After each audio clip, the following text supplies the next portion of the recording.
டிவிக்கே தான் தமிழ்நாட்டை ஆண்டுகிட்டு இருக்குன்னு நினைக்கிறீங்களா? இல்ல, நீங்க ஸ்கிரீன்ல பாக்குற அரசியல் வேற, ஸ்கிரீனுக்கு பின்னாடி நடக்கக்கூடிய கேம் வேற. உங்களை, உங்க குடும்பத்தை, இந்த ஒட்டுமொத்த தமிழ்நாட்டையும் அழிக்க மிகப்பெரிய மாஃபியா ஒண்ணு தமிழ்நாட்டுக்குள்ள புகுந்து ரொம்ப நாள் ஆச்சு. அதிகாரத்துல இருக்கிற அரசியல் கட்சி வெறும் முகமுடிகள் தான். பின்னணியில இருந்து இந்த மாநிலத்தையே ஆட்டி படைக்க போறது ஒரு ஆபத்தான நெட்வொர்க். 1988ல கோயம்புத்தூர்ல ஒரு சின்ன லாட்டரி ஏஜென்ட் ஆரம்பிச்ச சாண்டியாகோ மார்டின் இன்னைக்கு பல லட்சம் கோடி ரூபாய் புழங்குற ஒரு மாஃபியா எம்பையரா உருவாயிருக்காரு. ஒரே ஒரு கம்பெனி 23,000 கோடி ஜிஎஸ்டி கட்டுற அளவுக்கு பிசினஸ் நடத்தி இருக்குன்னு சொன்னா ஒரு செகண்ட் நின்னு யோசிச்சு பாருங்க, எவ்வளவு பெரிய மணி ஃப்ளோ இது. இந்த பணம் எங்க இருந்து வருது?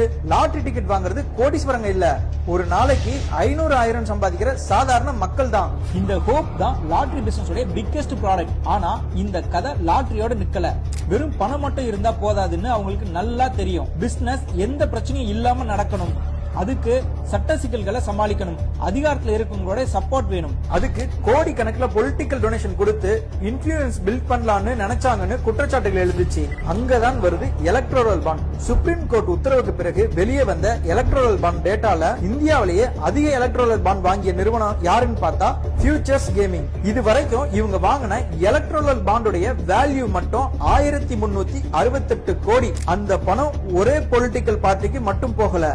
வெஸ்ட் பெங்கால்ல திரிணாமுல் காங்கிரஸ், தமிழ்நாட்டுல டிஎம்கே, ஆந்திர பிரதேஷ்ல ஒய்எஸ்ஆர் காங்கிரஸ், சிக்கிம்ல ஆளும் கட்சி யூனியன் கவர்மெண்ட் பிஜேபி, அவ்வளவு ஏன் ஆப்போசிட்ல இருக்கிற காங்கிரஸுக்கும் பணம் கொடுத்திருக்காங்க. இதே ஆதவ அர்ஜுனா தான் ஏன் பார்ட்டி ஃபண்ட் வாங்குறீங்கன்னு கேக்குறாரு. ஆனா கொடுத்ததே அவர் தான். பேசிக்கலி எந்த சைடு பவருக்கு வந்தாலும் நம்ம சைடு சேஃபா இருக்கணுங்கிற மாதிரியான ஒரு பேட்டர்னா தான் இது தெரியுது. இந்தியா முழுக்க பல மாநிலங்கள்ல லாட்டரி பிசினஸ் பண்ண முடிஞ்ச இவங்களால தமிழ்நாட்டுக்குள்ள மட்டும் எவ்வளவு முக்கி பார்த்தாலும் லாட்டரியை கொண்டு வரவே முடியல. அப்போ ஒரு கேள்வி வருது, நாம ஏன் மத்தவங்களுக்கு பணத்தை கொடுத்து பவரை வாங்கணும்? நம்மளே பவருக்கு வந்துட்டா என்ன அப்படின்னு யோசிச்சிருந்தா தமிழ்நாட்டை அவங்களுடைய கட்டுப்பாட்டுக்குள்ள கொண்டு வந்துடலாம்ல. ஒரே குடும்பத்தை சார்ந்தவங்க ஒரே நேரத்துல வெவ்வேறு பொலிட்டிக்கல் பார்ட்டிஸ்குள்ள நுழைஞ்சு பவர் சென்டரா மாறினாங்க.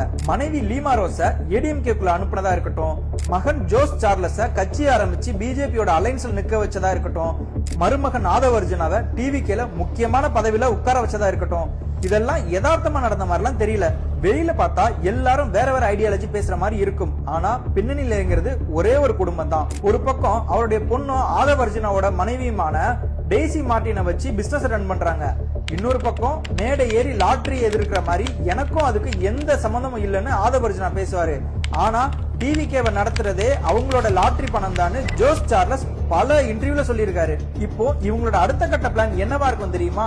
தமிழ்நாட்டுல டாஸ்மாக் கடைகளை மூடினா நல்லா தானே இருக்கும்னு நாம நினைச்சுக்கிட்டு இருக்கோம். ஆனா அரசு கிட்ட இருக்க மதுபான விற்பனைய பிரைவேட் கைக்கு போனா மது விற்கிற அதே இடத்துல சைலண்டா லாட்டரியும் விற்க வாய்ப்பு இருக்கு. Operation lottery, alcohol plus gambling. இந்த காம்பினேஷன் சாதாரண பிசினஸ் மாடல் கிடையாது. ஒரு பக்கம் அடிக்ஷன், இன்னொரு பக்கம் இன்ஸ்டன்ட் மணிக்கான ஆசை. இந்த ரெண்டு சைக்காலஜிக்கல் ட்ரிகர்ஸும் எக்கனாமியா வீக்கா இருக்கக்கூடிய யங்ஸ்டர்ஸ்குள்ள அக்ரெசிவா புஷ் பண்ணும். அதோட சோசியல் காஸ்ட் என்ன? ஒரு குடும்பத்துடைய மாச சம்பளத்துல பாதி ஆல்கஹாலுக்கும் இன்னொரு பாதி கேம்பிளிங்க்கும் போகும். கடன், பினான்சியல் ஸ்ட்ரெஸ், குடும்ப பிரச்சனை, கிரைம், அடுத்த தலைமுறையோட எஜுகேஷன், ஹெல்த், ப்ரொடக்டிவிட்டின்னு ஒரு சொசைட்டியோட பவுண்டேஷனே ஸ்லோலி வீக்கன் ஆக ஆரம்பிக்கும். ஒரு நாட்டை செயின் போட்டு கட்ட வேண்டிய எந்த விதமான அவசியமும் இல்ல. ஒரு கையில போதை, இன்னொரு கையில ஒரே நாள்ல பணக்காரன் ஆகலான்ற கனவு. இந்த ரெண்டு செயினும் போதும். லாட்டரி மணி, எல்லா பார்ட்டிலையும் கனெக்ஷன்ஸ், மேசிவ் பிசினஸ் நெட்வொர்க், டாஸ்மார்க்க மூடுறது, இந்த ஒவ்வொன்றையும் தனித்தனியா பார்த்தா ஒரே நியூஸ். ஆனா எல்லாத்தையும் ஒரே போர்டுல பின் பண்ணி பார்த்தா, நடுவுல த்ரெட் போட்டு கனெக்ஷன் பண்ணி பார்த்தா என்ன பிக் பிக்சர் தெரியுதுன்னு யோசிச்சு பாருங்க. ஏன்னா ஒரு மாநிலத்தை அழிக்க எப்பவுமே போர் தேவையில்லை, பாம் தேவையில்லை, ஆர்மியும் தேவையில்லை. ஒரு தலைமுறையோட திங்கிங்க வீக்கன் பண்ணா போதும். அவங்களோட இன்கம் அடிக்ஷனுக்குள்ள இழுத்தா போதும். அவங்களோட ஹோப்ப கேம்பிளிங்குள்ள மாத்தினா போதும். அதுக்கப்புறம் அந்த சொசைட்டி தானாவே பலவீனமா மாறிடும். அதனால இது வெறும் லாட்டரி டிக்கெட்டோடைய கதை இல்ல. மணி, பிசினஸ், பாலிடிக்ஸ், பவர், இந்த நாளும் ஒரே ஈகோ சிஸ்டம்குள்ள சேர்ந்தா அது பிசினஸ் எம்பையர் மட்டும் கிடையாது. அது ஒரு நாட்டையே அழிக்கக்கூடிய பவர்ஃபுல் மாஃபியா எம்பையர்.